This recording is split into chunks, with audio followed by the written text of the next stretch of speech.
Esta es una producción de Grupo Fórmula. Dentro del Plan México, la estrategia para darle un desarrollo al campo, al sector agropecuario, que son los grandes fracasos de los gobiernos de la revolución, de los neoliberales y de los neoliberales, incluido el gobierno pasado. Porque el campo sigue postrado, a pesar de que hay gente que dice que no.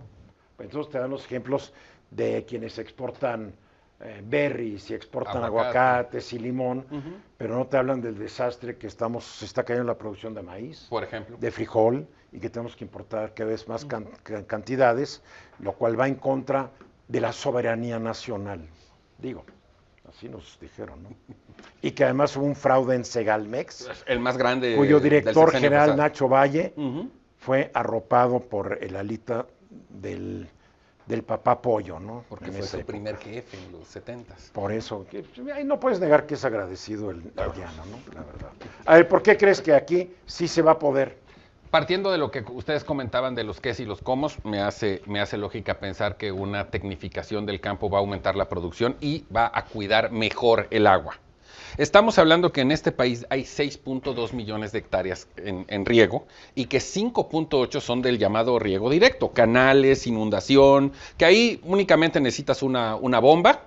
Pero no necesitas que llueva primero. Independientemente... Si no llueve, por más bomba que tengas, no va a pasar nada. Pero independientemente por el tema de la fertilización y de la proteína que le tienes que dar al cultivo, tú tienes que llevar agua de algún lado, de algún riachuelo, de algún lado. Si no llueve, no hay agua. Hace unos años en Durango tuvieron que matar reses y tuvieron que llevar pipas de agua porque no había agua. Y en algunos casos que también es un problema grave de las presas, ¿no? Bueno, en todo caso, 5.8 millones de esos 6.2 son de riego tradicional. Tenemos 310,000 hectáreas de aspersión o de tubería. Y tenemos solamente 140,000 de goteo, que esas van directo a la raíz y te generan un ahorro de agua muy importante. Estás hablando mucho de hidroponía, ¿no? Fundamentalmente. Pero ya de un nivel más alto. Claro. Que además de que es más barato que la aspersión, o sea, te pongo un ejemplo. Sí, no hay merma. Poner una hectárea, poner riego por goteo en una hectárea te cuesta alrededor de 500,000 pesos. Todo el sistema. Cuando estaríamos hablando que en la aspersión te puede costar hasta 3 millones. Te cuesta menos agua y menos luz eléctrica el goteo. Entonces, aquí la pregunta sería, si tenemos hoy 450,000 hectáreas con riego y vamos a aumentar a 200,000, ¿de dónde van a venir los recursos? ¿Lo va a poner todo el gobierno? ¿Va a ser este tipo de alianza que se hace con el productor de yo gobierno pongo una parte, tú pones otra? ¿Qué tipo de riego?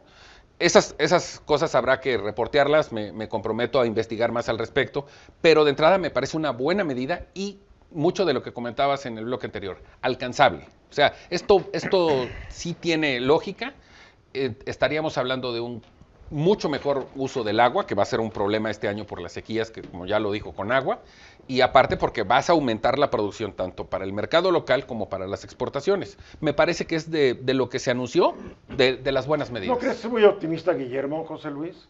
Como que se le olvidó que hay una cosa que se llama cambio climático, hay una se le olvidó que 2/3 partes de este país son zonas áridas, como que me estuvo hablando de un país y de un planeta que desconozco. Por el mejor uso del agua. A ver. Sí, pero para el agua necesitas agua. Sí. De los 2 Digo, millones, si no hay agua, ¿cómo haces mejor uso del agua?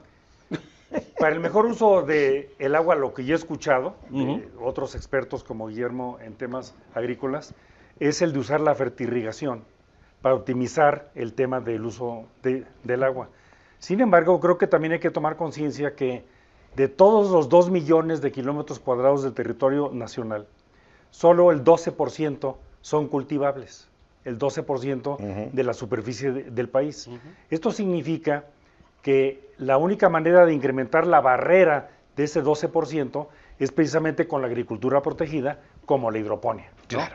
El sur de España es un muy buen ejemplo de ello. En alguna época yo tuve oportunidad de visitar y tienen diferentes tecnologías, desde las muy baratas, desde los túneles hasta las muy sofisticadas, que tienen temperatura, abejas que hacen germinar las plantas. Así hay varios en México, ahí en Querétaro, por la Peña Bernal, yo conocí eran 10 hectáreas cubiertas totalmente de vidrio, con climatización, Sí, claro. con goteo, con abejitas que metían, Sí, sí, claro. que mataban otros bichos. O sea, Sí. así le hace Holanda. Israel. Israel, Libia. Yolanda, que tiene un territorio minúsculo, Sí, claro. exporta cantidades industriales de alimentos Sí, claro. usando estas tecnologías. Por ahí Sí. tengo los datos, pero no los Que, encuentro. que No, en el aparte Estado de de México hay mucha, en Querétaro, en Sinaloa. Guanajuato Sinaloa. hay mucha. en Sinaloa, yo creo que es el parámetro más alto que podemos ver en este país. Son el sexto exportador mundial de hortaliza tipo tomate, por ejemplo. Sí, claro. Y la verdad es que el ejemplo de Sinaloa, que no hay agua de por sí, no solamente por el tema del cambio climático, nos debería... Claro, ahí estás hablando ya de un sistema de riego muchísimo más caro de los datos que acabo de dar. Sí, claro. Ahí estás hablando de tecnología de punta. Pero con estos datos y pensando en una inversión parte del gobierno y parte del productor, creo que esas 200,000 hectáreas, aparte del buen manejo del agua que, como bien dice Eduardo, no tenemos, sí puede ser una medida alcanzable y muy interesante. No, y promover el uso de la agricultura protegida, sobre todo en tierras que no son aptas para la agricultura. Por supuesto. Como la de tipo desértico, Sí. pero que tienen la insolación correcta y que el uso óptimo de la hidroponía les puede dar muchos beneficios, como ya sucede en todo el país. Totalmente de acuerdo. Yo creo que hay que tomar siempre en cuenta el calentamiento global y esto nomás lo vas a combatir con mucha tecnología. Sí. ¿Ok? Porque estar esperando que caiga el agua pues es muy agradable, pero cada vez cae menos. Y no tenemos las presas suficientes para guardarlas. Se evapora no sé qué cantidad. Entonces hay que ver el país en su realidad. Y este país ha descuidado este sector porque fue más alimentado con demagogia que con tecnología y con recursos. Sí. ¿Por qué? Porque se repartieron la tierra. ¿Cuántas veces se repartieron el país durante las épocas del revolucionario? Digo, no sé cuántas la repartieron. El ejido en sí es un método que va en contra de la productividad, porque cada vez que se muere un ejidatario heredan sus hijos y se van convirtiendo en parcelitas pequeñitas. Pulverizando. ¿No? O llegan especuladores de la tierra, pagan muy poco por el ejido que le venden a gente muy necesitada y ponen viviendas del Infonavit, donde nadie quiere vivir porque están en la mitad de la milpa, por decirlo así. Entonces, ojalá haya una buena política agraria, porque yo he oído política agraria en toda mi vida y seguimos siendo un país con cada vez más habitantes y menos disponibilidad de alimentos.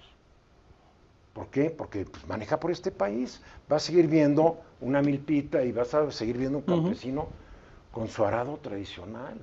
Sí, con su yunta. Con su yunta. O sea, ojalá tu optimismo, mi querido Guillermo, sea real y mi escepticismo sea infundado.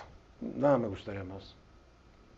Pero hay que irnos a la historia y a la realidad ambiental de hoy. Sí. Digo, el año pasado ya decretado fue el año más caluroso en la historia desde que se mide la temperatura global. Es correcto. Y según Conagua, este va a ser el de mayor sequía. Entonces, ¿dónde quedan los planes que tanto Y según aplaudes? Conagua, de aquí a mayo va a haber mucha sequía. Sí. Pues estamos fritos, ¿no? En fin. Yo todavía tengo un vecino que ves al ayudante lavando el coche con manguera. Qué bárbaro. Digo, ¿qué haces? Le dice al vecino, te menta la madre. Le dice al chofer, te pega. Así es el país, ¿eh? Con manguera. A la hora pico del sol. En fin, vamos a los mensajes. Esta fue una producción de Grupo Fórmula. Encuentra más contenido como este en radioformula.mx.